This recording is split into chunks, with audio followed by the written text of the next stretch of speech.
ఇట్లా సోమాజిగూడ ప్రెస్ క్లబ్లో ఉన్నాం. బీసీ సంఘాల కళాకారుల ఆత్మీయ సమ్మేళనం నిర్వహించడం జరిగింది. మాట్లాడతాం ఈ సమావేశం ముఖ్య ఉద్దేశం ఏంది. మన దగ్గర పెద్దలు ఉన్నారు. అన్న చెప్పండి, ఈ సమావేశం ముఖ్య ఉద్దేశం ఏంది? ఎందుకంటే బీసీలకు రాజ్యాధికారం కావాలని, అనేక 60% ఉన్న బీసీలు వెనుకబడ్డారు. అందుగురించి రాజ్యాధికారం కావాలంటే అది ఏ ఉద్యమమైన, తెలంగాణ ఉద్యమమైన అనేక ఉద్యమాలు పాటల యుద్ధం చేస్తేనే రావడం జరిగింది. అందులో భాగంగా ఇప్పుడు బీసీల ఐక్యత గురించి మా కళాకారులతో ఆట పాట నేర్పడానికి మేము సమావేశం జరిగిందామన్నా.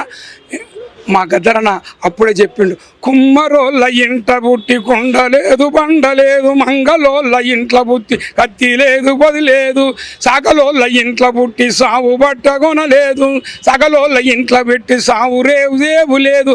ఇట్లా చాకలోళ్ళు, మంగళూరు, ప్రతి ఒక్క కులములన్న ఆ కులాలు అందరు ఐక్యతం కాలే, ఉద్యమాన్ని నడిపేయాలని. ఒక భాగమైతే చూడసక్కని చీరను నేసి రంగురంగుల మెరుపులు వద్ది, చూడసక్కని చీరను నేసి రంగురంగుల మెరుపులు వద్ది, అగ్గిపెట్టెలో చీరను పెట్టిన చరిత్ర గల్లది పద్మశాలీలది, చరిత్ర గల్లది పద్మశాలీలే. సావు బట్టలేక సచ్చేటోళ్ళు, సావు బట్టలేక సచ్చేటోళ్ళు, ప్రేమగల్లమా పద్మశాలీలకు వందనాలమ్మో తల్లి, ప్రేమగల్లమా పద్మశాలీలకు వందనాలమ్మో తల్లి. మలమల్ల మాడే మండు టెండలు కళ్ళ చేతులకు పొక్కు రంగా, చూడసక్కని రాయిని కొట్టి కోటకు గోడకు పునాదు లేచిన, కోట గోడలకు పునాదు లేచిన, ప్రాణం పోయిన పట్టువలని సమరముదీన సైనికునోలే, సమరముదీన సైనికునోలే. ప్రేమగల్లమ్మ ఒడ్డరన్నాలకు వందనాలమ్మో తల్లి, కమ్మని సేను మేసిందాని, దొరకని సేను మేసిందాని, ఆలిని ఎక్కని తిట్టిన గాని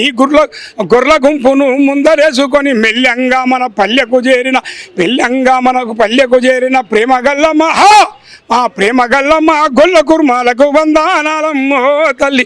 ముడ్డికి ముంతాడు కట్టుకుంటాడు బల బల బల బల బల బల హో, ముడ్డికి ముంతాడు కట్టుకుంటాడు, సస్తుడ బతుకుడు తెలియదు కానీ ఆకాశంలో పారే కళ్ళు గీసుకొస్తాడు. దొంగ దొరలకు పోసి నోళ్ళు పైసలు లేవని పేసీలు పెడితే ఎంగిలి ముంతను ఎత్తుకుంటాడు.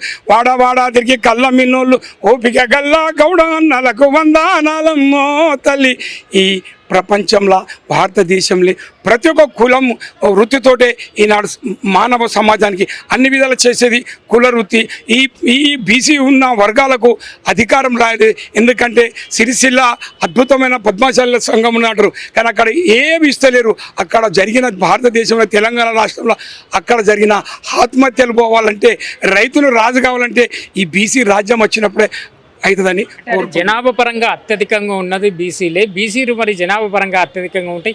ఎందుకు బీసీలు అందరూ ఒకటి కాలేకపోతున్నారు? ఎందుకు బీసీల రాజ్యం అనేది ఎందుకు ఇంకా అయితే బీసీలు చదువుల అన్ని విధాల కులవృత్తి నమ్ముకొని కులవృత్తి చేసింది. ఎందుకని ఇప్పుడు సోయిల కచ్చిలు ఇప్పుడు బీసీ రాజ్యాధికారం గురించి కొట్లాడతారు. ఇప్పటి మా ఎంపీటీసీలు, జెడ్పీటీసీలు, ఎమ్మెల్యేలు, ఎంపీలు కూడా బీసీ రాజ్యం గురించి కొట్లాడడానికి సిద్ధమవుతున్నారు. అందు గురించి అందులో భాగంగానే ఇప్పుడు మా పాట ఆటన ఏం పాట కాలే, వీరులారా వీరులారా తెలంగాణ బిడ్డేలారా, ఒక్కరొక్కరు ఒరిగిపోతూ సుక్కలల్లో కలిసినారా, సుక్కలల్లో కలిసి మీరు సూర్యులయ్యి మొలిసినారా, ఏ దిక్కులేనోళ్ళకు మా బిడ్డలు మీరు దిక్కు చూపే సుక్కలయిందా, మా కూనలు వద్దురా వద్దురా కొడు కాంతురలతోటి యుద్ధం మధ్య నెత్తి నోరు మొత్తుకున్న ఎంత చెప్పిన వినకపోతే, దండి వాడవు మొండి వాడవు శమరు నిండిన గుండె వాడు, పట్టిన ఆ బిసి జెండ ప్రాణముండగా వదలలేదు, మీ నెత్తురు జెండిచ్చిపోతారా, మా బిడ్డలు మేమెత్తుకుంటే మురిసిపోతారా, మా కూనలు ఇంటిరు జెండిచ్చిపోయారా, మా బిడ్డలు మేమెత్తుకుంటే మురిసిపోతారా, మా కూనలు కావు కావున కాకులరిస్తే తలుపు తెరిచి పలకరిస్తా, ఎవరొస్తారో చెప్పమాను తొవ్వ చూస్తూ నిలుచుంటూ, కావు కావని కాకులరిస్తే తలుపు తెరిచి పలకరిస్తా, ఎవరొస్తారో చెప్పమాను తొవ్వ చూస్తూ నిలుచుంటాం, మీరు కాకమ్మాలై వస్తారా, మా బిడ్డలు మా కడుపు తీపి తీసిపోతారా, మా శూరులు